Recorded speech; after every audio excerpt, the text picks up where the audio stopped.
Au dernier étage de la tour de Barad-dûr se rassemblent les plus grands généraux de l'armée de Sauron. Depuis leur terrible sommet, ils tentent de passer en revue les forces en présence sur la Terre du Milieu. En exclusivité sur nos ondes, nous vous proposons de découvrir leurs échanges et de vous plonger dans le jeu de bataille du Seigneur des Anneaux. Bienvenue sur Radio Barad-dûr.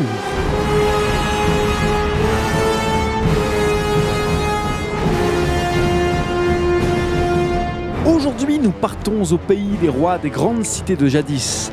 Dernier rempart contre les assauts du Mordor, les hommes qui s'y défendent sont des plus braves de la Terre du Milieu. Entre gloire des temps passés et renouveau annoncé, nous allons découvrir les secrets de la Cité Blanche. Nous partons pour Minas Tirith.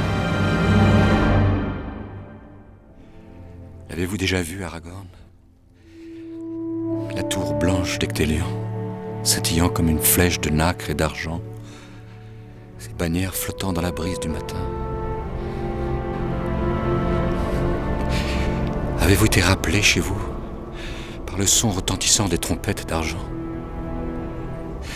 Un jour, nos chemins nous y mèneront, et le garde de la tour pourra clamer très haut : les seigneurs du Gondor sont de retour.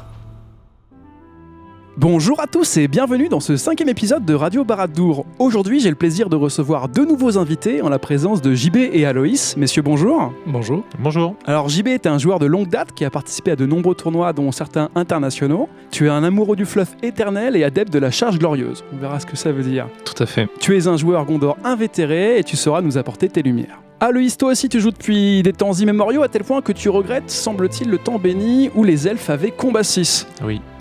Ah, seuls les plus anciens peuvent s'en rappeler. Je le confesse, je ne m'en souvenais plus et pourtant j'avais déjà les mains dans le jeu à l'époque. Tu participeras aux prochains ETC au sein de l'équipe 3 française. Avec vous, messieurs, on va essayer de comprendre un petit peu mieux les rouages de cette armée qui protège la Cité Blanche. Minas Tirith, la cité des rois. L'armée de Minas Tirith est l'une des listes qui propose le plus d'entrées disponibles, c'est surtout le cas au niveau des héros, mais elle propose également un panel assez large de guerriers de base, si j'ose dire. On va revenir là-dessus avec vous, messieurs. À quoi ressemble un guerrier standard ? Par exemple, pour commencer, celui de Minas Tirith. Alors, guerrier de Minas Tirith, c'est la figurine d'infanterie la plus classique, force 3, comme tout humain qui se respecte. Défense 6 avec un bouclier bravoure 3, voilà, capacité 3.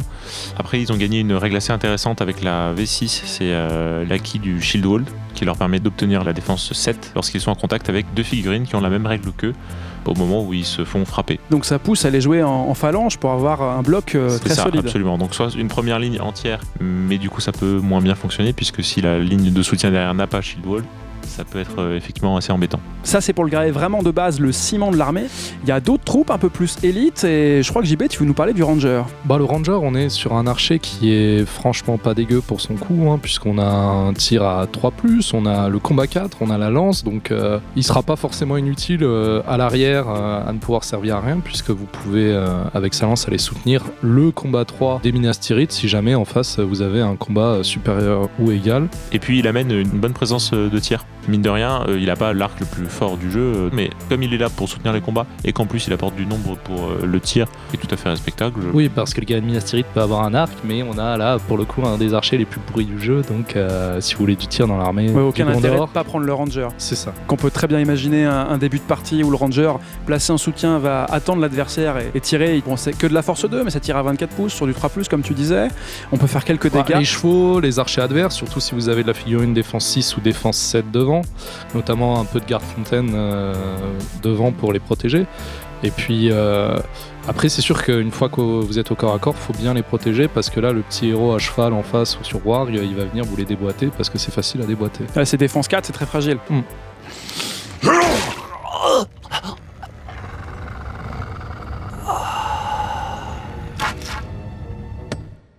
On a d'autres figurines d'élite dans la liste avec des défenses un peu plus importantes. Alors il s'agit des gardes de la citadelle et des gardes de la fontaine. Les gardes de la fontaine, déjà, c'est vraiment une jolie figurine, on peut se le dire. Oui. 11 points, combat 4, défense 7, une lance. Donc intéressant pour mettre en première ligne justement devant vos Rangers, ou si vous savez pas jouer le Shield Wall ou vous voulez pas jouer le Shield Wall devant vos héros. Le garde du corps qui vous permet de charger tranquillement les figurines qui causent la terreur. Après, à 11 points, c'est sûr que vous avez un carte Casa de force 4 et qui a une arme à deux mains, donc ils tapent un peu moins fort, mais ils sont quand même très intéressants dans l'armée du Gondor et il me paraît central d'en jouer au moins quelques-uns pour pouvoir charger tranquillement les figurines qui font de la terreur. C'est vrai que la défense 7 native, elle est vachement intéressante. Le Shield Wall dont tu parlais tout à l'heure, on peut s'en passer, puisque même avec le Shield Wall, les guerriers Minas, ils vont monter à défense 7. Là, on l'a tout le temps si on paye le bouclier. C'est quand même très sympa. Alors, il y a une autre figurine un petit peu moins chère, qui a à peu près le même type de profil, c'est Garde de la Citadelle. C'est ça, exactement. Alors, un petit peu mal aimée cette figurine par rapport au Garde de la Fontaine, forcément, puisque elle n'a pas le bouclier, donc elle n'a que défense 5 de base. Un point de défense en moins, pas l'accès au bouclier, donc ça pourra clairement pas faire office de ligne de front. En revanche, ils ont accès à la lance et à l'arc long, qui est un arc un peu spécial et particulier au genre humain, puisque peu d'autres. Un arc elfique. Oui, c'est ça, c'est un arc elfique qui tire à force 3, 24 pouces, donc qui peut être intéressant.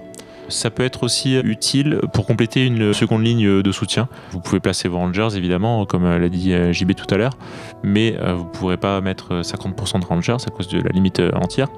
Donc pourquoi pas compléter une seconde ligne simplement avec des cartes de la citadelle qui apportent leur capacité 4 et qui ont une lance. Oui, effectivement, qu'on a un petit peu moins de points dans le format, ça peut être une alternative sympa pour amener du combat 4 et compléter la ligne.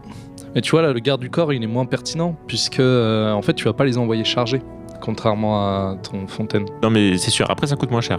Et ils ont accès au cheval, ce qui peut être intéressant, notamment pour le garde de la citadelle avec arc. Ça peut être une bonne figurine à déployer un petit peu sur les ailes pour aller chercher des objectifs. Ça en fait une sorte de sniper assez mobile, qui va avoir la règle garde du corps, donc même en fin de partie, si votre héros qui le protège est toujours en vie, il pourra tenir un objectif isolé. Il pourra apporter un petit peu de menace au tir. On la voit très très peu en plus sur les tables, cette figurine, donc c'est un peu... Ah oui, vu que c'est une figurine qui n'existe pas physiquement, il faut la convertir. Ça se fait quand même assez bien. J'en ai moi-même fait une avec un archer de Minas Tirith, comme quoi, qui servent de temps en temps, que j'ai coupé à la taille, que j'ai collé à la place d'un cavalier de Minas classique, et bon, ça fait la blague. Mais alors justement, puisqu'on parle de cavalerie, il y a une dernière figurine de guerrier qui est disponible, qui est le cavalier de Minas Tirith. On peut avoir un long débat dessus parce qu'on a la lance de cavalerie qui permet de blesser facilement, mais on n'a qu'un malheureux combat 3 qui fait qu'il va avoir du mal à gagner ses combats. Moi, je ne vois qu'une seule utilité, c'est vous en jouer un ou deux justement pour aller chercher des archers orques faciles à péter, ou vous le jouez avec Boromir, parce qu'à ce moment-là, avec son étendard, ils auront au moins le combat 4, la relance, vous assurez le coup. Mais voilà, bon, il coûte pas cher, 14 points avec le bouclier. Moi, je trouve que c'est vraiment une des faiblesses de l'armée, puisque pour un coût équivalent, vous pouvez avoir des meilleures figurines de cavalerie en alliant avec d'autres armées, mais ça, on le verra plus tard. C'est sûr. Simplement, ils apportent quand même un tout petit peu de punch qu'il n'y a pas dans toute l'infanterie classique de Minas Tirith avec leur lance de cavalerie. Donc pourquoi pas l'associer dans un combat avec d'autres figurines, dans un surnombre, pour essayer d'avoir des dés qui blessent un peu plus facilement. Oui, parce qu'avec le plus 1 pour blesser, on arrive à une force 5 virtuelle. Donc du coup, avec toute la force 3 qu'on a sur la table, ça fait du bien. Mais comme tu disais, combat 3, c'est bien de blesser facilement, mais il faut gagner les combats. S'il rebondit... Après, ils sont relativement solides, quoi. Défense 6 pour 14 points, c'est... Toutes les figurines à cheval n'ont pas ça, quoi. Alors voilà pour les figurines guerrières de la liste qui vont constituer le gros des troupes. Mais j'ai envie de vous parler des principaux généraux de cette liste. On ne peut que commencer par le grand roi du Gondor, celui qui est de retour justement. Le roi a de nouveau une couronne. Elessar. Alors messieurs, qu'est-ce que vous en pensez ? Avec Elessar, on a une très très belle figurine en termes de jeu, hein, le type Borin. Combat 6, 3 attaques, qui blesse sur du 4+, automatiquement et quelle que soit la défense adverse. Hein, donc là, vous saucissonnez tout ce qui passe. C'est grâce à Anduril, ça, qui en plus est une lame elfique. C'est grâce à Anduril, ouais. Qui peut être utilisé à deux mains, mais bon, c'est un peu plus rare. Encore que si vous avez réussi à économiser votre point de puissance gratuit, vous pouvez le lâcher dedans. C'est risqué, mais bon. Ça se teste, surtout si on est en combat en supériorité de nombre avec des figurines amies pour filer un coup de main et tout. Exactement. Qui a surtout sa caractéristique héros de légende qui lui donne un point de puissance gratuit par tour et toutes les actions héroïques à sa disposition, ce qui vous permet en début de partie de faire de la marche héroïque, ensuite pendant la bataille de faire des élans héroïques systématiquement et jusqu'au bout de la partie, ce qui fait que potentiellement vous avez 10, 20, 30 points de puissance si vous avez le temps devant vous. Ouais, tant qu'il est là, il y en a toujours. Tant qu'il est là, il y en a toujours, voilà. Et qui coûte donc 240 avec son poney. C'est sûr que c'est un budget, hein, mais derrière, vous avez un type qui défonce. Un titan. Mais pour revenir d'ailleurs sur ce que tu disais au niveau des points de puissance gratuits qui reviennent chaque tour, malheureusement, dans les formats compétitifs dans lesquels on joue, les parties durent souvent peu de temps. En gros, on joue 3-4 tours de combat maximum. Et au final, le point de puissance gratuit d'Aragorn, il prend pas tout son potentiel en fait. On n'a pas le temps d'utiliser le point de puissance gratuit pour justement prendre vraiment l'avantage sur l'adversaire qui lui aura tout utilisé durant la partie. C'est peut-être un des défauts du format compétitif. Je pense que c'est plus compliqué à jouer effectivement qu'un slot de 6 points de puissance comme Boromir, parce qu'il faut savoir, ok, je vais avoir ces points de puissance là à ce moment-là, donc est-ce que j'utilise ma réserve ou pas, est-ce que j'utilise le point de puissance gratuit, c'est un peu plus compliqué à jouer. Et il apporte aussi un super effet bannière pour toutes les figurines alliées à 6 pouces. On n'a pas les points de victoire parce qu'il ne porte pas vraiment de bannière, mais c'est quand même super intéressant sur un socle de cavalerie. Ça touche quand même beaucoup de figurines de la bataille, donc c'est un excellent héros. Après, pas beaucoup joué en fin de compte dans les listes Gondor pur, un peu plus joué en alliance. Dans Gondor pur, il n'y a pas eu en tout cas de formule parfaite qui a été trouvée par un gros joueur en tournoi, ou en tout cas moi j'en ai pas vu. C'est qui coûte si cher qu'il devient difficile à caser.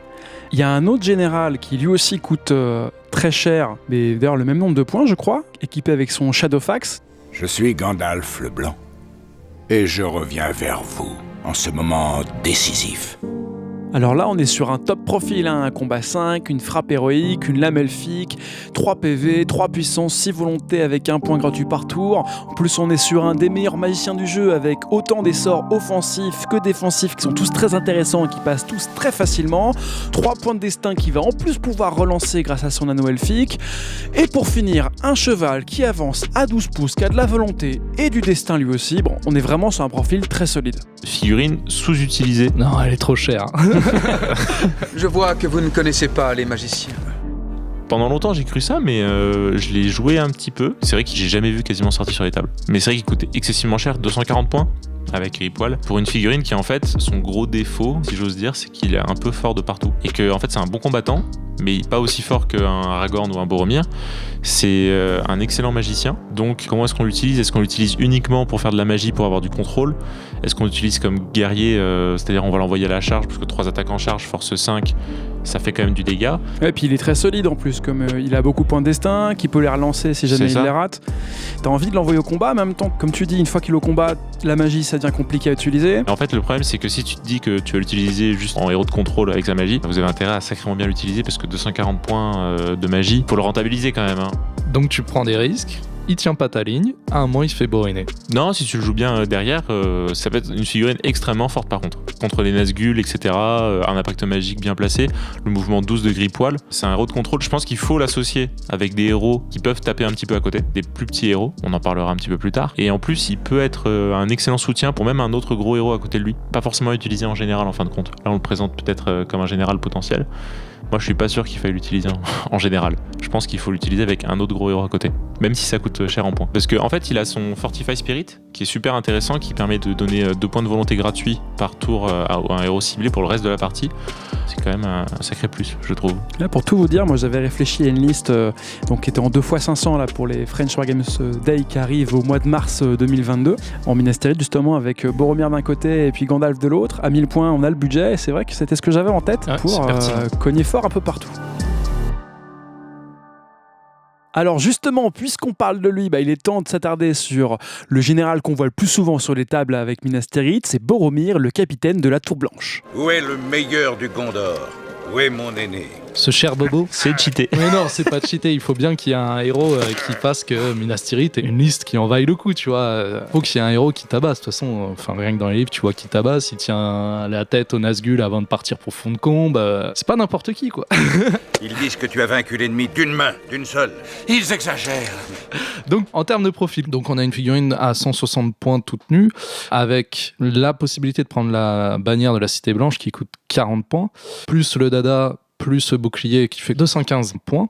Que donne la bannière ? Elle donne à 6 pas la relance de bannière, bien évidemment, mais surtout un +1 en combat aux figurines du Gondor. Et à lui-même, donc, on a un Boromir qui monte à combat 7 et des figurines du Gondor qui peuvent monter à combat 5, notamment tous les Rangers, les gardes de la fontaine, ce qui fait que vous avez une phalange qui peut égaler des elfes et qui va battre quasiment toutes les autres armées du jeu en termes de compétences de combat. Ce qui rend Boromir quasiment indispensable. Ouais, c'est celui qui synergise le mieux dans la liste. Oui. Et en plus de ça, il a un profil qui est vraiment intéressant. avec 3 attaques, 3 PV, 6 points de puissance, 3 de volonté, 3 de destin, c'est super tanky. Ah bah c'est l'esprit de la charge là, faut y aller, faut défourailler. Comme il a son combat 7 en face, les gens vont devoir faire des frappes héroïques pour essayer de l'arrêter. Voilà, la fragilité, c'est s'il y a beaucoup de magie en face, il faut y aller tranquille, il faut soit tout balancer tant qu'il a encore de la volonté et espérer que ça va passer, soit le protéger au maximum. De toute façon, c'est le héros, je pense qu'il joue à 95% par les gens qui jouent une liste de Minas Tirith, tout simplement. Par les débutants, parce que c'est facile à prendre en main relativement, parce que ça reste un héros très fort.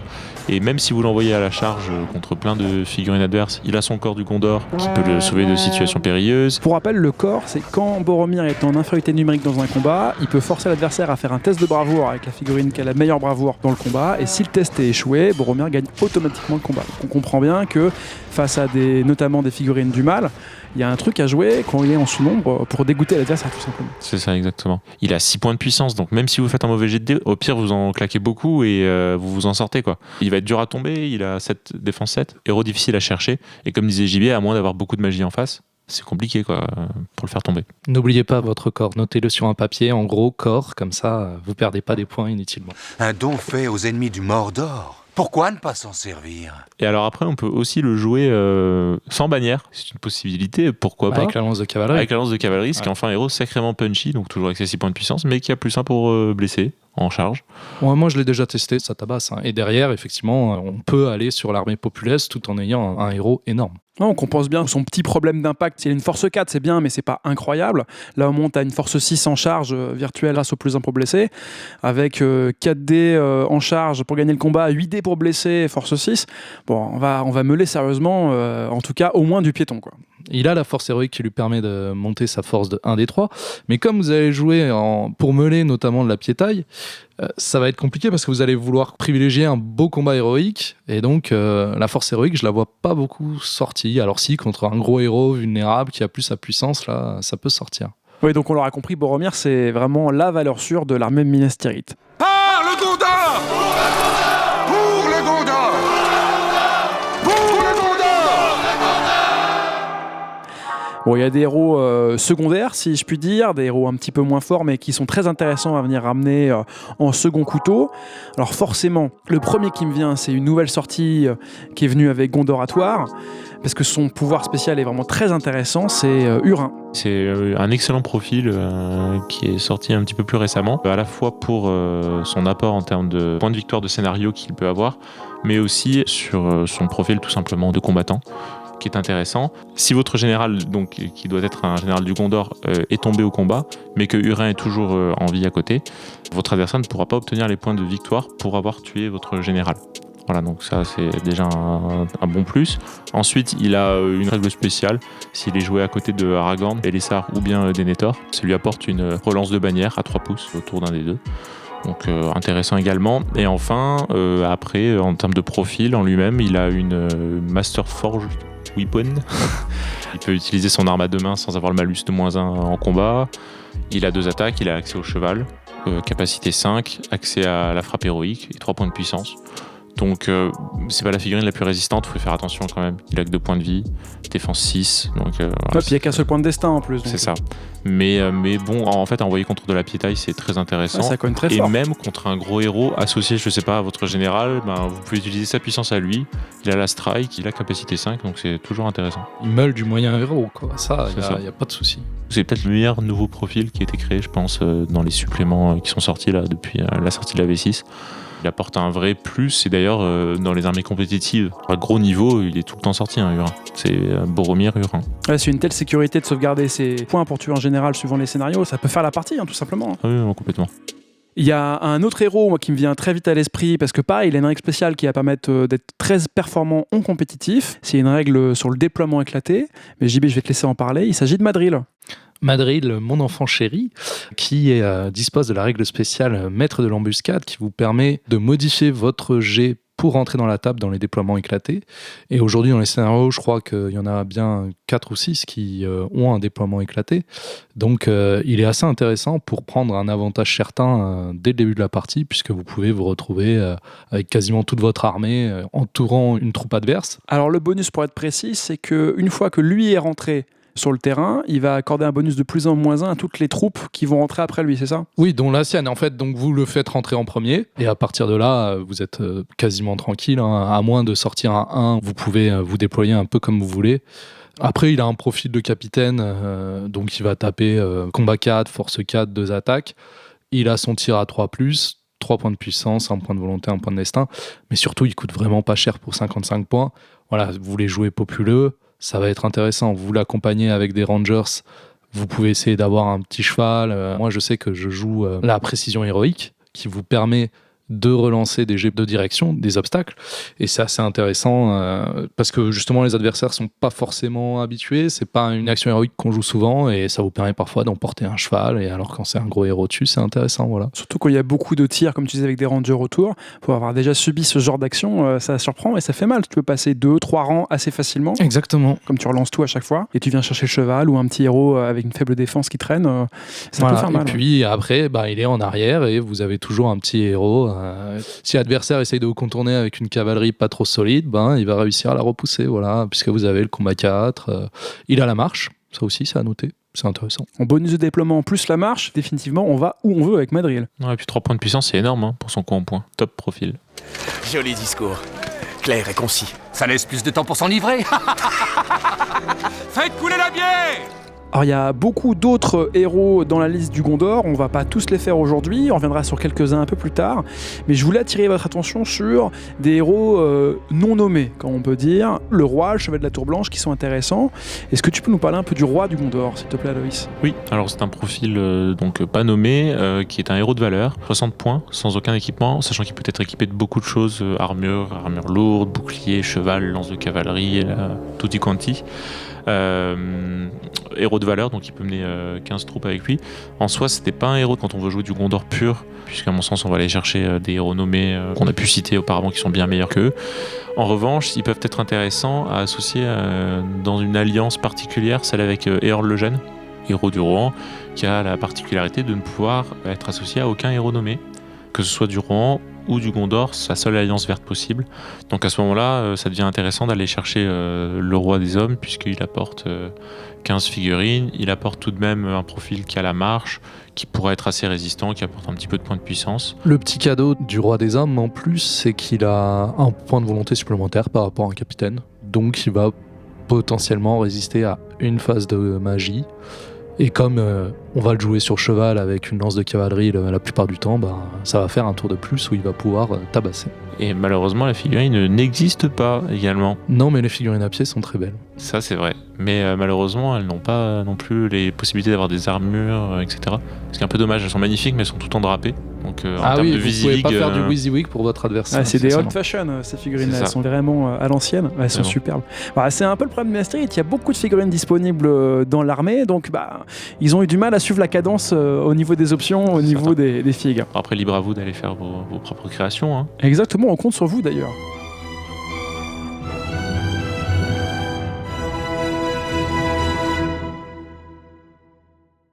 Je vous disais tout à l'heure, il y en a un deuxième qui me paraît intéressant chez les non-nommés, c'est le Chevalier de la Tour Blanche, qui a une règle un peu spéciale pour son arme à deux mains. Et oui, car le Chevalier de la Tour Blanche, s'il fait un 6 sur ses dés, ne subit pas le malus de son arme à deux mains. Et cette arme à deux mains, en plus, enlève 2 PV au lieu d'un lorsqu'il provoque une blessure. Alors je sais que c'est une figurine qui est décriée parce que on l'a pas vu souvent sur les tables, mais moi je l'ai joué, j'ai même gagné un tournoi en l'ayant joué, et en fait quand ça passe, ça tabasse, parce que là le héros adverse, il va tout simplement pas avoir assez de points de destin pour sauver ce qu'il a, parce qu'il a force 4, il a son arme à deux mains qui enlève 2 PV, donc vraiment c'est violent. Maintenant ils lui ont donné 2 points de puissance, 1 point de volonté, 1 point de destin, donc vraiment au-dessus du capitaine. Il a son combat 5, sa frappe héroïque, il est vraiment intéressant, hein. Dès que vous pouvez le jouer contre un troll, contre une bête de Gorgoroth, il va vous la déboîter. Vous lui mettez un soutien, ça lui fait un dé en plus, vous lui mettez une bannière, ça lui fait un dé en plus, ça fait avec 4 dés sortir un 6, bon, ça peut arriver, quand même. 2 attaques force 4 plus 1 pour blesser avec 2 PV par attaque, c'est pas mal, hein. On peut mettre 4 PV d'un coup. Le petit capitaine adverse qui a pas réussi à gagner le combat, là, il va partir, quoi. Moi, je me demande si ce serait pas intéressant en termes de méta de spammer un petit peu cette figurine. Pour mettre, 3-4 pour apporter plein de petites menaces. Ça coûte pas si cher que ça reviendra pas très cher dans notre armée. C'est 60 points. 60 points.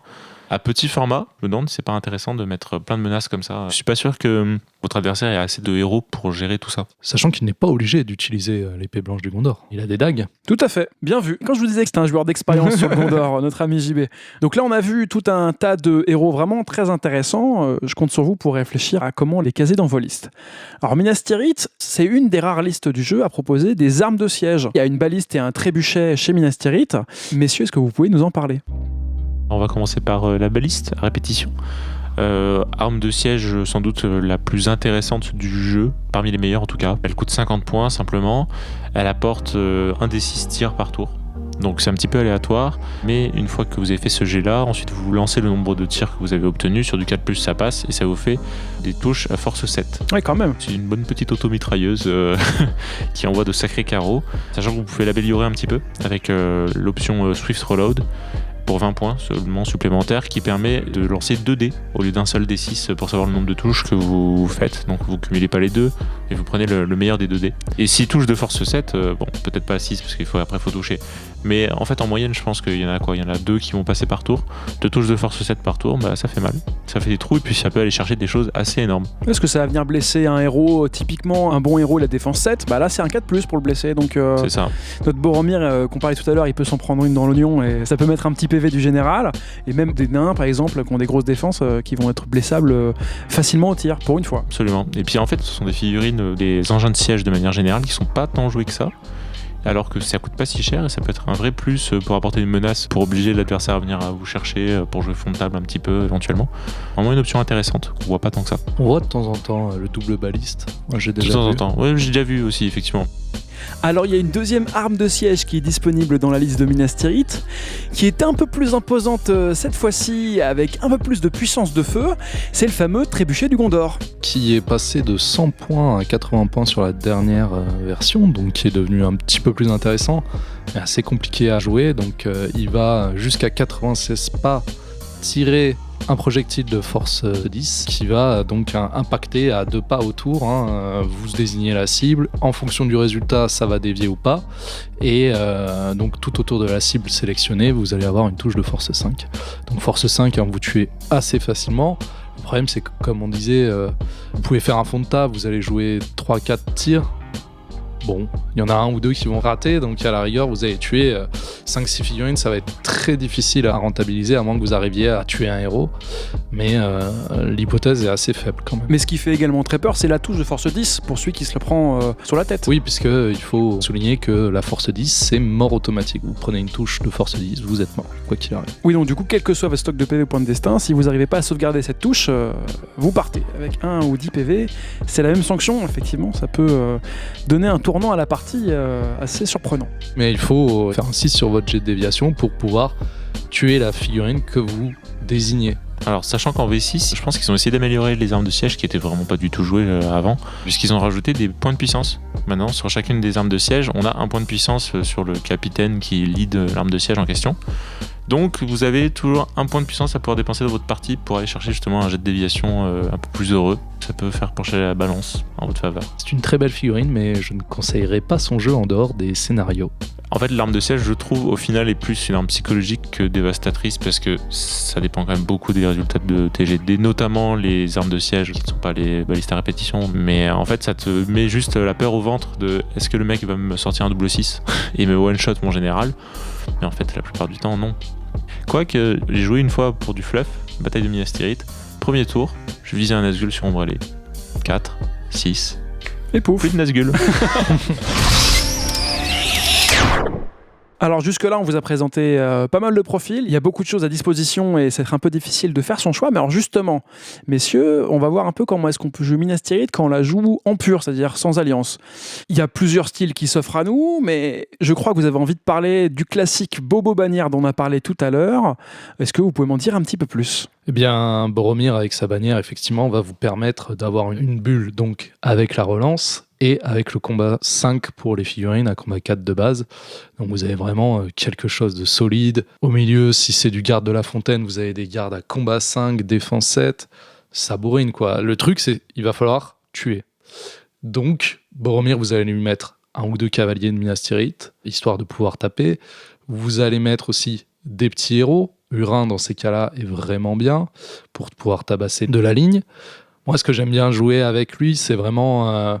on va le mettre avec une petite phalange de guerriers de Minas Tirith. À côté, une phalange Rangers, garde de la citadelle, qui vont les protéger des tirs et qui vont quand même avancer avec un petit Madril. Et à côté, un troisième héros. Donc, vous pouvez prendre Hurin ou vous pouvez prendre un héros à pied comme un chevalier de la Tour Blanche ou un Sirion, ou ce que vous voulez, qui peut être intéressant. C'est vos héros qui vont un peu tabasser, un peu de tir, un peu de cavalerie, et Boromir au milieu, qui doit survivre, n'empêche, parce que s'il meurt, vous êtes un peu, tout s'effondre. vous êtes un peu dans la panade, quoi. Et vous allez quand même jouer du nombre. À partir de 600 points, Boromir est cher, mais à côté, vous avez des héros qui sont pas chers, donc vous allez quand même avoir 35 figurines assez rapidement. Donc on arrive presque à cumuler le meilleur des deux mondes dans le SDA. On est nombreux, mais on a quand même un gros combat 5 qui en général vous permet de gagner les combats assez facilement, sauf contre de l'elfe évidemment, mais c'est pas la norme dans le jeu d'avoir combat 5. Ça fait une liste qui est quand même très performante. Je pense que c'est une liste qui sert à peu près à tout. Elle n'est pas extrêmement forte sur un point précis, mais elle est un peu forte de partout. C'est pour ça que d'ailleurs elle est très prisée par tout le monde, et c'est pour ça que c'est cette méta-là qui est jouée en gros tournoi. Et vous avez un gros général, vous avez des bons héros à côté, vous avez un énorme stock de puissance, vous avez une armée qui est très résistante, même si elle ne va pas faire beaucoup de dégâts. Donc elle est très très difficile à bouger en fin de compte. Et sachant que vous pouvez même remplacer les guerriers de Minas Tirith de la ligne de front par éventuellement des gardes de la cour, avec leur bouclier pour encore plus de tankiness. Pourquoi pas. Le seul défaut de la liste, ça va être la force 3 qu'on a vu tout à l'heure. Donc on va gagner les combats, mais on va avoir un peu de mal à blesser l'adversaire. Et puis ça fait une belle bulle autour de Boromir, mais la bulle elle n'est pas infinie non plus. Donc sur les scénarios un peu éclatés, il va falloir faire le choix de comment est-ce qu'on s'éclate, où est-ce qu'on met nos ressources pour pas que l'effet se perde complètement dans la nature. C'est pour ça que dans tous les cas, il faut que la troupe de Boromir soit complète, quoi. Alors là, on est sur du Minas Tirith vraiment optimisé, avec du nombre et du gros combat. Donc on est vraiment pas mal. Mais il y a d'autres manières de jouer Minas Tirith, et il y en a une d'entre elles avec un général qu'on n'a pas encore nommé depuis tout à l'heure, et pourtant c'est bien lui, l'intendant du Gondor. Je vais bien sûr parler de Denethor. Oui, l'intendant fou qui mange des petites tomates de manière si spéciale qu'on a tous été traumatisés, non ? Je crois, autour de cette table. Tout à fait. Donc il a un profil un petit peu hybride, c'est-à-dire qu'il a une bonne capacité de combat, capacité 5, force 4, 2 attaques, 2 points de vie. Alors pas de puissance, pas de destin, seulement 35 points. Et c'est un héros de valeur, donc il peut mener beaucoup de figurines avec lui. Et donc il a une règle un peu spéciale, esprit brisé, qui fait que au début de chaque phase d'initiative, avant de lancer le dé d'initiative, on va lancer un test de bravoure pour Denethor, et s'il le rate malheureusement, c'est le joueur adverse qui va en prendre le contrôle pendant le tour. Sachant qu'il a heureusement 3 points de volonté pour pouvoir un petit peu pallier à ce manque d'esprit clair, et que l'éventuelle présence de Boromir dans l'armée permet d'éviter cette règle. Tant que Boromir est vivant à côté de lui, il fait fi de cette règle, donc ça peut être assez intéressant. Et dernier petit point de règle, qui en fait vraiment un personnage un petit peu spécial, c'est que ça doit être lui, obligatoirement, votre général d'armée. Les reines du Gondor sont à moi, il n'y a personne d'autre. Quel que soit le rang de vos autres héros à côté, même si vous avez un autre héros de valeur ou bien un héros de légende dans une alliance orange par exemple, Denethor restera votre général. Après, il est assez facile à jouer dans le sens qu'il a quand même bravoure 5, plus la règle spéciale de l'armée du Gondor quand on va la jouer en pur vert, qui va lui donner plus 1 en bravoure. Oui, parce qu'on n'a pas parlé depuis tout à l'heure du bonus du Gondor, mais effectivement, il n'est pas inintéressant. Qui n'est pas le meilleur, mais qui n'est pas inintéressant. C'est plus 1 en bravoure pour toutes les figurines. On prend. De la liste de Minas Tirith. De la liste de Minas Tirith, effectivement. Donc pour Denethor, c'est encore plus intéressant. Vous pouvez à la rigueur jouer un corps, mais je vois pas l'utilité à ce moment-là. Et donc, et avec Boromir, il va pas tester. Mais moi, je vous conseille de jouer Denethor parce qu'il est croustillant à jouer, parce qu'à une partie, il va tabasser, à une autre partie, il va se faire bolosser. À un moment, il va devenir fou et faire cramer vos propres maisons. Hein. Moi, ça m'est déjà arrivé en partie de siège. C'est un plaisir à jouer cette figurine.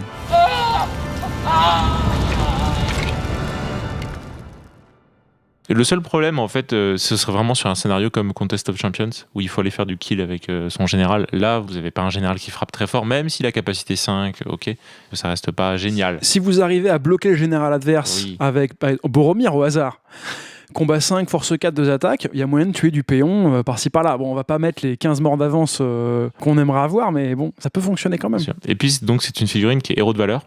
Donc pour 35 points, vous pouvez caler 15 petits bonhommes à côté ce qui est quand même très intéressant.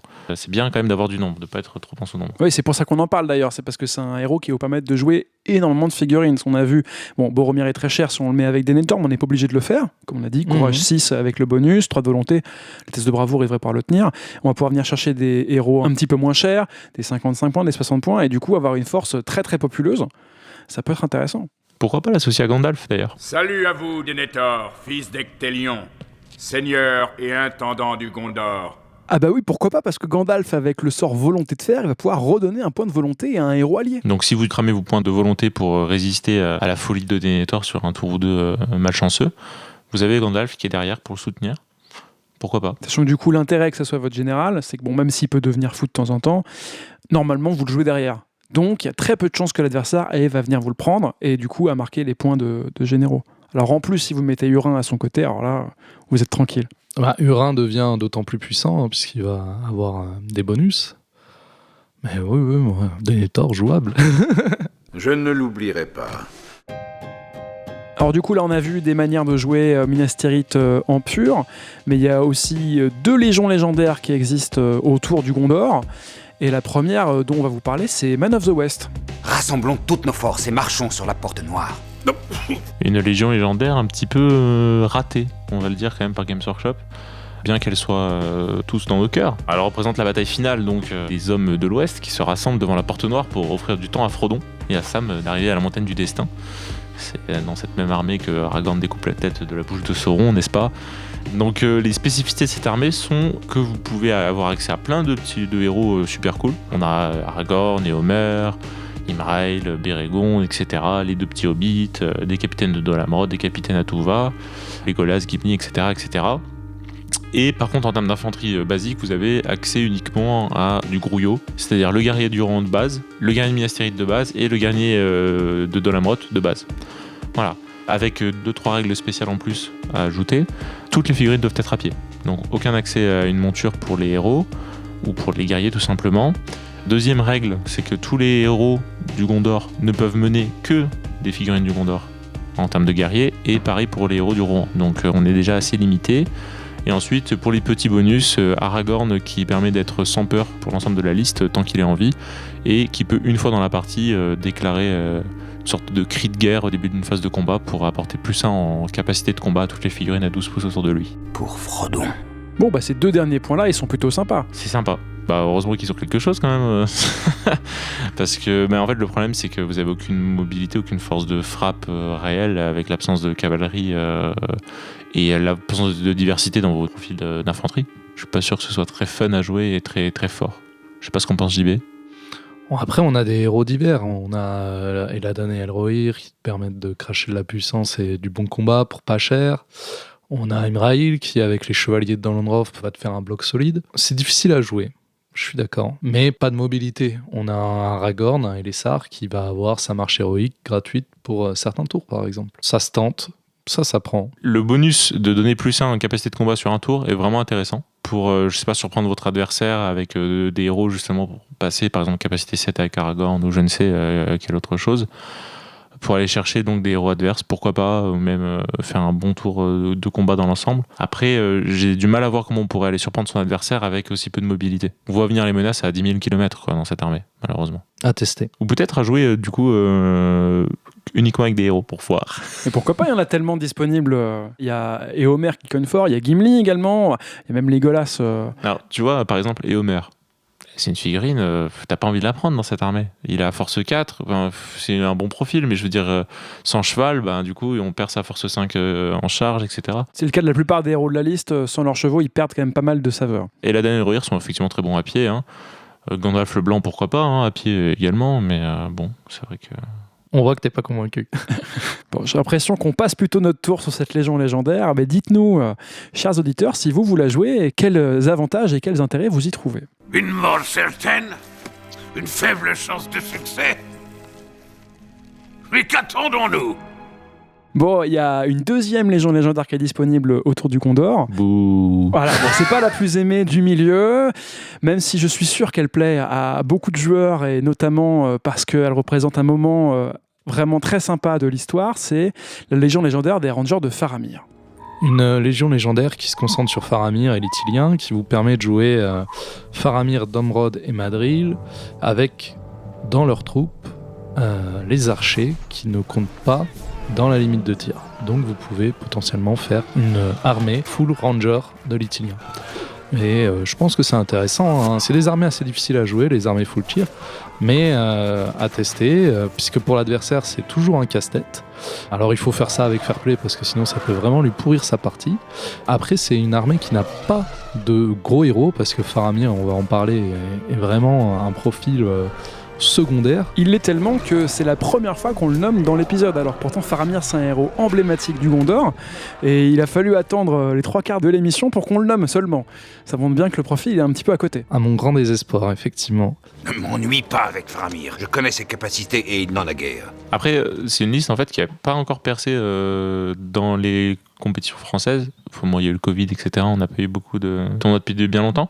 Mais de ce que je vois, de ce que j'entends chez nos voisins les Anglais, c'est une liste qui est sortie de plus en plus et qui en fait fait régner la terreur. Et ils en peuvent plus, et en fait à bas format, donc 500-600 points, c'est une liste dans laquelle vous pouvez caser, grâce à tous les héros qu'il y a, uniquement des Rangers, donc vous jouez full tir comme le disait JB, et qui en fait est quasiment intuable, quoi. Vous avez un surnombre incroyable, vous avez que du tir, c'est très très compliqué à aller chercher apparemment. Ouais, parce qu'on a une phalange qui tire à 3+, à 24 pouces, et puis tout le monde est combat 4. Donc on est beaucoup, ok, on a une petite défense de 4 parce que c'est du Ranger, c'est fragile, mais le temps que l'adversaire arrive sur vous, vous en avez tué pas mal, et en tout cas les grosses menaces, vous avez réussi un petit peu les limiter en tuant les chevaux par exemple, et vous êtes plus, et vous avez un bon combat. Ça va être difficile à venir chercher. Salomé entre les décors et réussir à arriver dans le dos sur un déploiement éclaté, mais vous avez Madril en face. C'est vraiment compliqué à jouer contre. Il faut que la personne qui joue cette liste aussi soit fair play, parce que sinon ça peut vraiment pourrir la partie, je pense,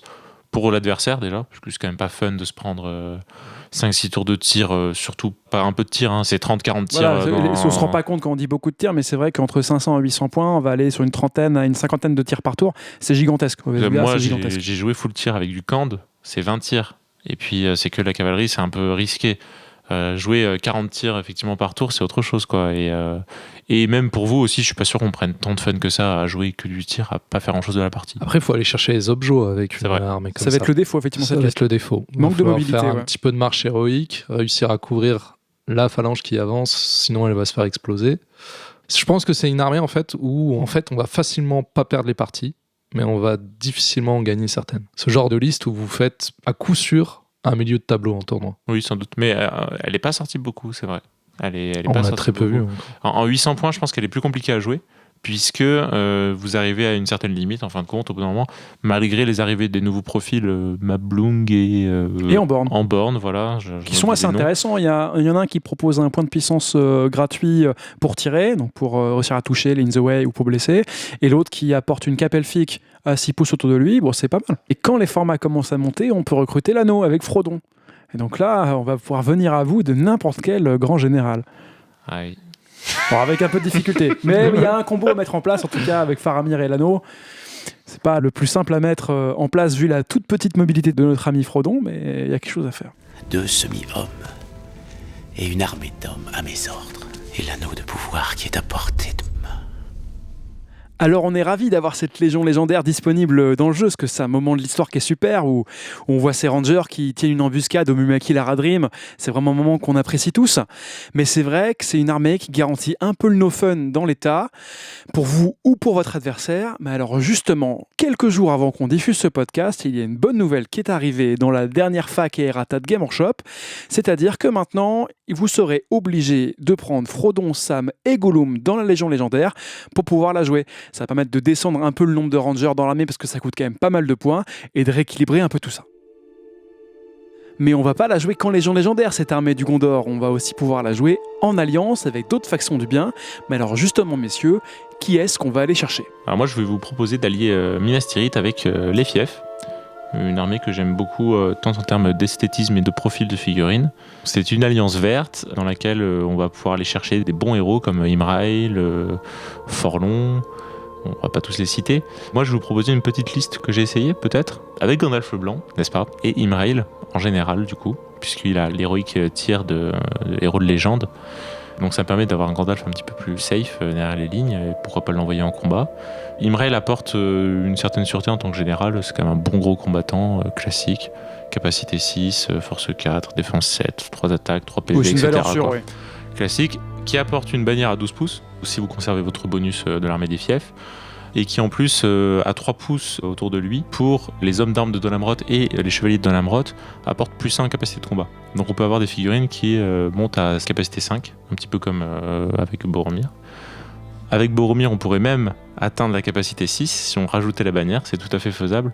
Je suis pas sûr que ce soit un combo qui soit si facile à mettre en place que ça. Puis il coûte cher. Je l'ai joué à l'Ardacon, ça tabasse. Ça tabasse okay. Et c'est fait ça pour expliquer parce que les fiefs ont le mot-clé Gondor. Et donc, du coup, la bannière agit sur toutes les figurines qui ont le mot-clé Gondor. Du coup, ça marche. C'est assez fun sur le papier. Après, oui, c'est vrai que c'est 2 héros qui coûtent très cher. Donc, vous n'avez pas grand-chose à côté, j'imagine. Non, c'est sûr qu'à 800 points, t'es à 31, 32, ce qui est pas nombreux. Effectivement, tu vas tomber sur les armées d'élite qui seront aussi nombreuses. Mais les deux, ils te nettoient, quoi. Si tu tombes sur une armée de magiciens, là, t'es un peu dans le caca. Il va falloir serrer les fesses, mais sinon, ça tabasse bien. Justement, j'étais tombé sur une armée des morts menée par Elessar, et les morts, ils ont pas fait le poids, quoi. Ah ouais, forcément.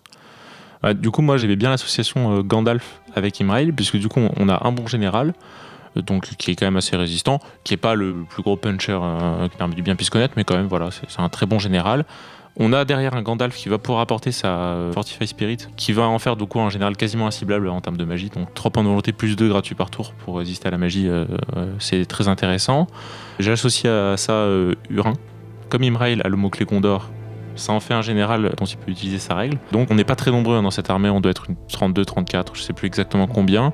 Mais on a un excellent magicien, un très bon général qui va être dur à tomber, un bon second héros qui va venir faire des trous aussi un petit peu. Et une armée assez résistante quand même, puisqu'on a la défense 7 devant avec le Shield Wall. On a de la capacité 5 éventuellement, quand on est à proximité d'Imrail en mettant des gardes de Dol Amroth avec pique, là en soutien. Donc voilà, petite association intéressante, mais il y en a plein d'autres qui peuvent être faites. Je pense notamment en format un peu plus court, à 500-600 points. Pourquoi pas aller chercher des héros un peu moins chers dans les fiefs, notamment Forlon, qui est une figurine qui coûte pas cher, qui tape fort, qui apporte un bonus très intéressant, la relance des 1 pour blesser. Je sais pas, on pourrait associer ça avec un autre héros moyen du Gondor qui tape aussi fort. On pourrait aller chercher des combos assez intéressants. Qui a un corps gratos, donc tu peux le mettre avec Denethor qui va monter à Bravoure 7. On a parlé des fiefs en tout premier, et c'est pas pour rien, c'est parce que c'est la liste, même si c'est jamais qu'une alliance verte, qui match le mieux avec Minas Tirith. On est sur 2 armées sœurs. C'est ça. Alors je sais pas s'il y aura un épisode consacré aux fiefs. Ah, si vous nous le demandez, pourquoi pas. Si on veut digresser un petit peu, à mon avis, la liste fief pure est dure à mettre en place. Et l'alliance avec Minas Tirith est quand même quelque chose de presque, non, pas forcément obligatoire, mais quand même assez indispensable, puisque ça apporte tellement de diversité. C'est un très bon outil, effectivement, pour construire des listes. Bon, très bien, mais il n'y a pas que les fiefs pour Minas Tirith. Il y a aussi le rang qui est venu à leur secours sur les champs du Pelennor. JB, est-ce que tu peux nous en parler ? Alors le rang, alliance verte avec le Gondor aussi, qui va en fait vous apporter ce que n'a pas Minas Tirith, c'est-à-dire une cavalerie qui punch.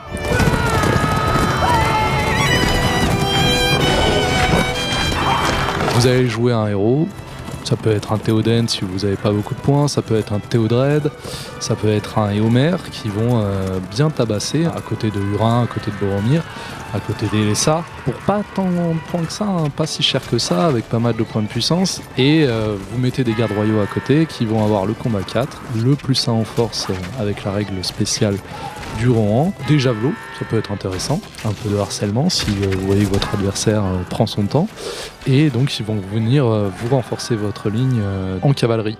J'ai fait une petite liste là qui me paraît intéressant, vous sortez Boromir, Hurin avec des troupes quasi complètes, et un Théodred accompagné de 4 gardes royaux. Comme il est là pour tabasser, on s'en fiche qu'il ait l'obligation de charger, et je pense que ça fait une bonne alliance. Après, aller chercher d'autres figurines du rang dedans, c'est pas intéressant, les piétons sont pas intéressants, et les autres petits héros, pourquoi pas, j'en vois pas comme ça qui seraient aussi intéressants, puisqu'ils vont marcher en synergie avec d'autres héros. Mais ouais, là, Théoden, Éomer, Théodred, allez-y.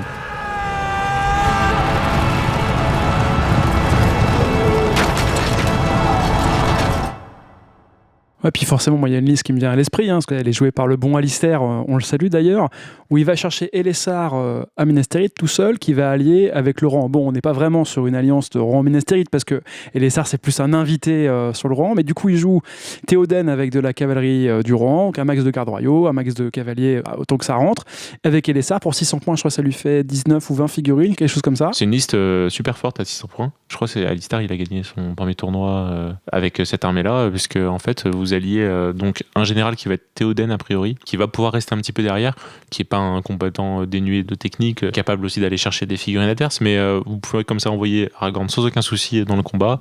C'est pas grave si vous vous faites blesser. Vous avez quasiment full tir avec votre cavalerie du Rohan. Vous avez donc 2 très bons héros. Full cavalerie pour harceler votre adversaire. En 600 points, c'est très difficile à aller chercher ce genre d'armée et ça a très bien fonctionné. Je crois que ça a été repris par pas mal de joueurs, dont toi. Moi, je l'ai essayé à son conseil d'ailleurs, et c'est vrai que ça marche plutôt pas mal. Le petit Elessar qui amène le point de puissance gratuit pour prendre les élans et bénéficier des charges de cavalerie tout au long de la journée et des parties, c'est vraiment sympa, quoi. Alors justement, puisqu'on parle d'Elessar, il va pouvoir nous permettre de nous allier avec une autre faction du bien, c'est les morts de Donaru. Les morts qui en fait ne peuvent être alliés à Minas Tirith uniquement si on intègre Aragorn dans son armée. Les morts ne tolèrent pas que les vivants passent. Vous me tolérerez, moi. Donc en fait, c'est jouable qu'avec Aragorn et Elessar, concrètement. Sauf si vous voulez partir sur une alliance rouge, puisque je connais quelqu'un qui avait fait une alliance mort plus Minas Tirith, Boromir bannière, roi des morts, donc une ligne de front de guerriers des morts derrière des gardes de la citadelle. Donc le tout à capacité 5. Le problème, c'est que vous êtes en alliance rouge, donc le tout ne bouge pas ensemble, vous faites des mots beaucoup plus facilement, etc. Mais avoir une ligne de front avec défense 8, soutenue par un Aragorn qui met les coups de poing à tout le monde, qui apporte une bannière à 6 pouces, la capacité 4 derrière avec les Rangers, les gardes de la citadelle, ça peut faire une armée très très intéressante. Puis comme on a vu pour le fief et le Rohan, on va amener du punch, ce qui manque toujours à Minas Tirith, avec les morts qui tapent sur la bravoure et pas sur la défense. Contre la plupart des armées du jeu, ça devient très intéressant. Et en plus, c'est pas une armée qui sort beaucoup. On a pas mal vu la Légion légendaire des morts pour le coup, fait, ouais. Mais l'armée des morts associée à Minas Tirith en alliance verte, pas tant que ça. J'ai pas souvenir d'avoir beaucoup vu cette armée-là. Et bah justement, si ça peut donner des idées à nos auditeurs, c'est tant mieux. On compte sur vous pour tester toutes ces listes. Alors il est venu le temps pour vous de découvrir ce moment tant attendu dans l'épisode, ce moment où vous allez vous écharper, je l'espère. Les coups devraient pleuvoir à foison, il est l'heure des questions du jeu. Aujourd'hui nous combattrons pour tout ce qui vous est cher. Je vous ordonne de tenir, hommes de l'Ouest. Alors comme on a vu, il y a eu pas mal de sorties là, depuis 2 ans pour le Gondor. Et il y a 2 héros qui sont disponibles chez Forge World qui ont des profils à peu près au même coup en point, mais avec qui ont des spécificités. Je veux bien sûr parler de Ingold et Irolas. Bon, vous me connaissez, messieurs, moi je veux pas qu'on me dise les 2 sont bien, chacun sert à un truc. Non. Moi j'ai 65 points, lequel je prends ? Eh bien, on va choisir Ingold, qui est goldé, plutôt que Irolas, qui nous lasse, tout simplement. Celle-là, elle arrive de loin. Malgré toutes vos subtilités, vous n'avez pas de sagesse. Non, alors, Ingold, combat 4, 2 attaques, défense 7, 3 points de puissance. Donc, comme ça, un profil qui paraît anecdotique. Mais lisons un peu ses règles spéciales, et là, on a le Shield Wall. Donc, il va monter à défense 8 dès lors qu'il y a 2 autres figurines ayant Shield Wall au contact avec lui. Et deuxième règle spéciale, à 3 pas de lui, c'est l'adversaire qui recule, même s'il gagne le combat. Donc, il va conserver son Shield Wall en permanence. Donc, vous avez une figurine à défense 8 en permanence. Et là, on a du petit héros défense 8 à 65 points, et là, c'est vraiment intéressant. Ouais, on a une phalange qui va avancer.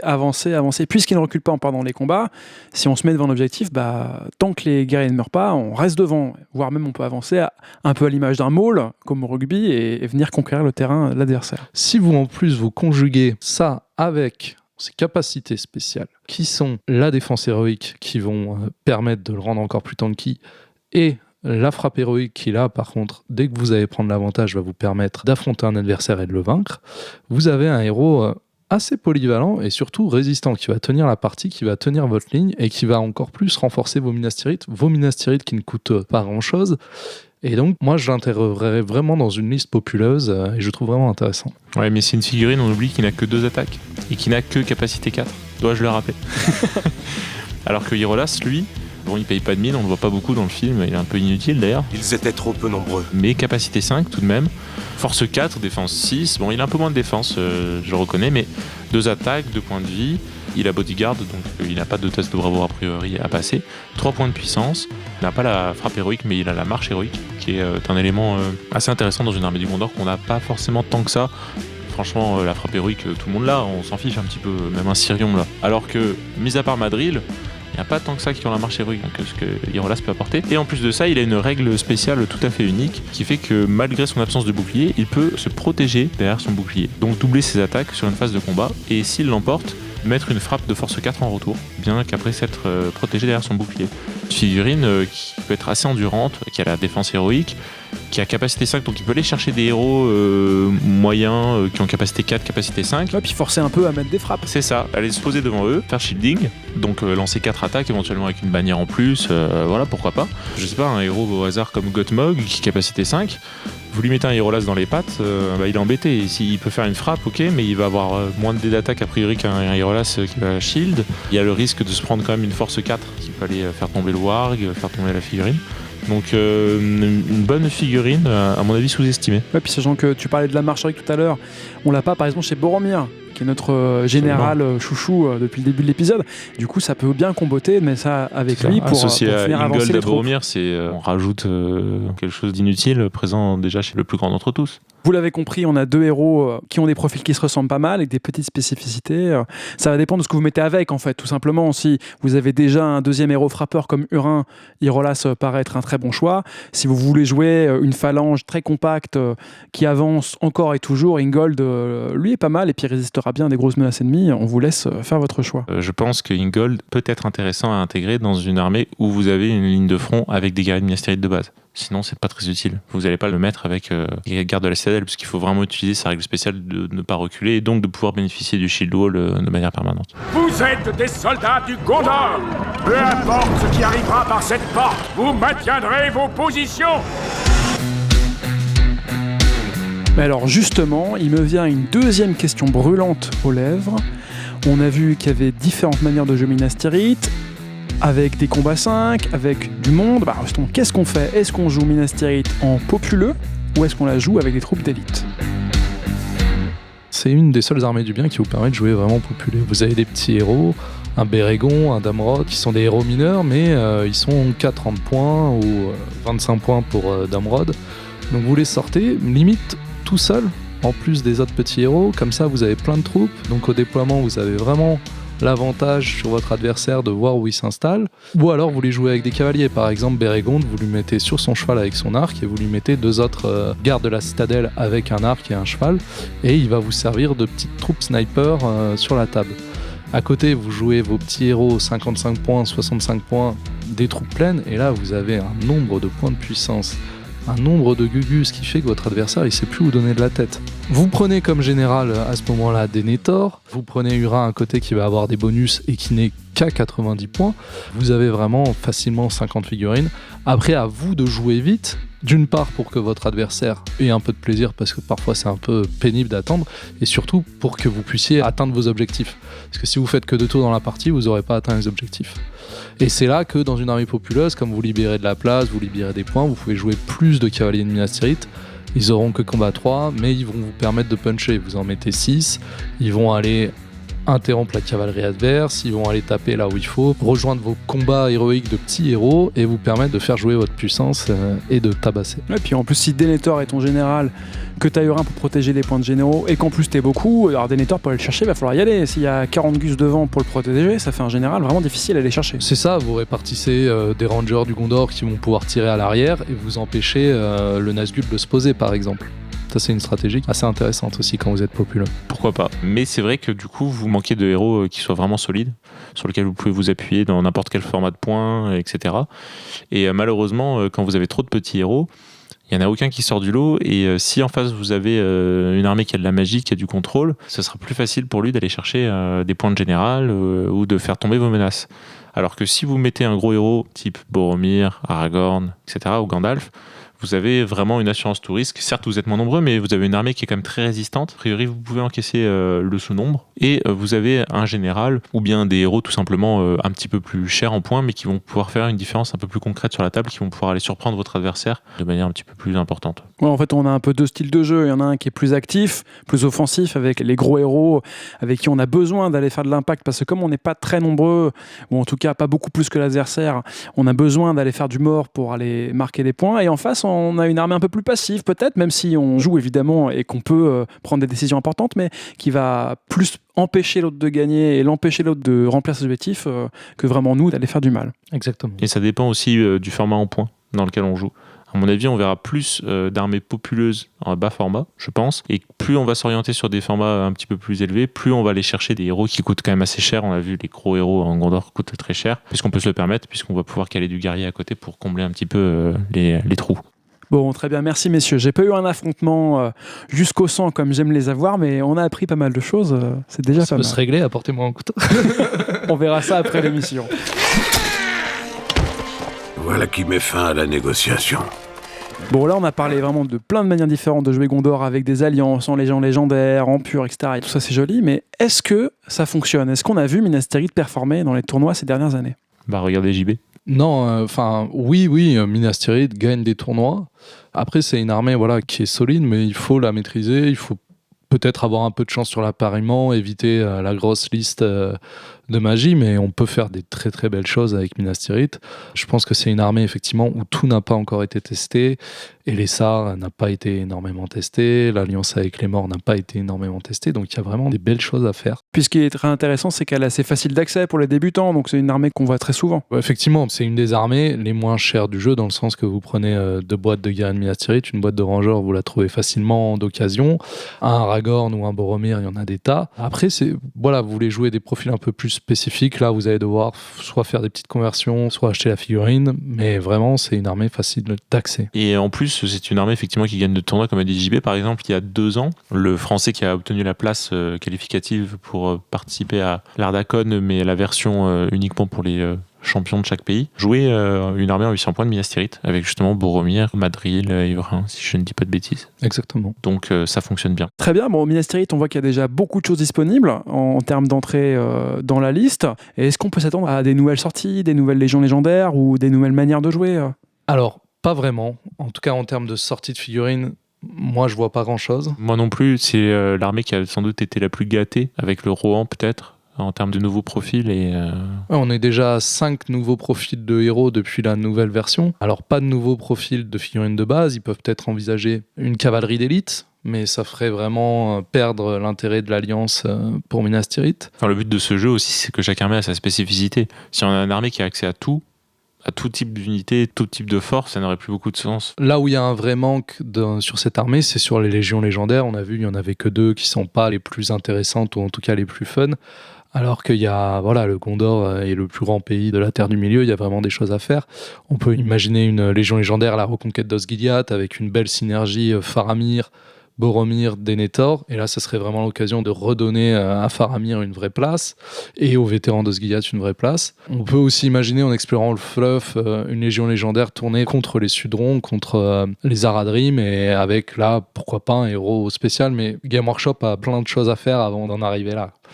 C'est dommage qu'ils aient pas sorti de Légion légendaire sur le siège de Minas Tirith en lui-même. Bon, ils ont sorti la chevauchée du Rohan que tout le monde adore, évidemment, mais c'est dommage. Enfin, je veux dire, la scène de combat avec Gandalf qui tient les murs et les trébuchets, etc., est quand même assez épique. Isengard a eu le droit à sa Légion légendaire avec les armes de siège, pourquoi pas le Gondor après tout ? Si, en termes de gamme, ils pourraient peut-être sortir des décors du Gondor, des maisons du Gondor, comme ils ont sorti des très jolies maisons du Rohan. Ça, c'est des trucs qui plaisent à chaque fois. Pour tous les amoureux de modélisme, ils peuvent sortir une maison du Gondor, un nouveau pack de statues, etc. Je pense que ça marcherait bien, ça. Et puis ça viendrait enjoliver nos tables. Plus les tables sont belles, plus on a envie de jouer et plus les parties sont palpitantes. Exactement.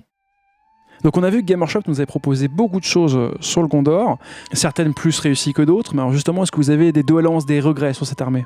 On voit tout le temps la même figurine. Non, on voit tout le temps le même type d'armée qui est jouée en fin de compte. Parce que c'est vrai qu'on a parlé, armée populeuse et tout. Non, mais la vérité, c'est que ça sort jamais quasiment. C'est tout le temps bobo, tout le temps. Urin. Parfois, un tout petit peu d'Elessar, parfois un tout petit peu de Denethor. Oui, enfin bref, c'est toujours les 2-3 mêmes héros qui tournent en boucle, alors qu'il y a 18 héros disponibles. Et ma foi, c'est un peu dommage, parce que je pense qu'il y a plusieurs manières de jouer Minas Tirith. Après, c'est sans doute pour l'instant la façon la plus forte de la jouer, la plus safe, la plus opti en termes de compétitif. Mais c'est vrai qu'on retrouve toujours les mêmes figurines sur la table. Okay, donc forcément, on a du mal à aller voir autre chose quand on sait que ça marche, qu'on prend pas trop de risques. Quand on veut marquer des places, forcément, on se tourne vers ça. Moi, personnellement, je serais pas pour nerf Boromir parce que ça serait vraiment dommage de priver les joueurs d'un profil qui a presque 10 ans maintenant. Mais plutôt, permettre à d'autres listes de monter. Avec les légions légendaires, pas forcément avec des nouveaux héros, mais avec un Faramir qui serait optimisé, il y aurait quelque chose à faire. Ouais. Et du coup, on n'a pas dit grand-chose sur Faramir, mais c'est vrai que son profil est assez désastreux. Toi, JB, je sais que tu aimes bien ce personnage, mais... En fait, on voit vraiment qu'il est dans l'ombre de Boromir, mais qu'il est tout aussi compétent, qu'il est beaucoup plus cérébral. Il lui faudrait une règle spéciale en plus, parce que là, on a un héros donc à 2 attaques, 2 PV, 3 points de puissance, et il coûte quasiment 100 points. Pour le même prix, vous avez un Théodred qui tabasse tout, qui va avoir sa règle spéciale qui l'handicape, mais vous êtes pas très loin d'un Éomer qui, lui, va vraiment défracter de la figurine adverse. Lui, il est mou. Il meurt à chaque fois. Il faut lui mettre une règle du type, justement, il est à côté de Boromir, il va un compteur de mort qui fait qu'il va avoir plus d'attaques tant qu'il n'a pas rejoint Boromir en termes de mort. Ou s'il joue avec Denethor, il va vouloir prouver sa valeur et avoir plus d'attaques. Il y a déjà une règle avec Denethor. Ouais, mais qui est un petit peu nul. Enfin, il réussit tous ses gestes de bravoure et puis il est obligé de charger. Alors ça, c'est nul pour le coup. Obligé de charger alors qu'il n'a que 2 attaques. C'est vraiment risqué, quoi. Par contre, ce qui peut être intéressant, c'est lui mettre comme on décrit justement toute sa retraite d'Osgiliath à Minas Tirith, qu'on voit aussi dans le film.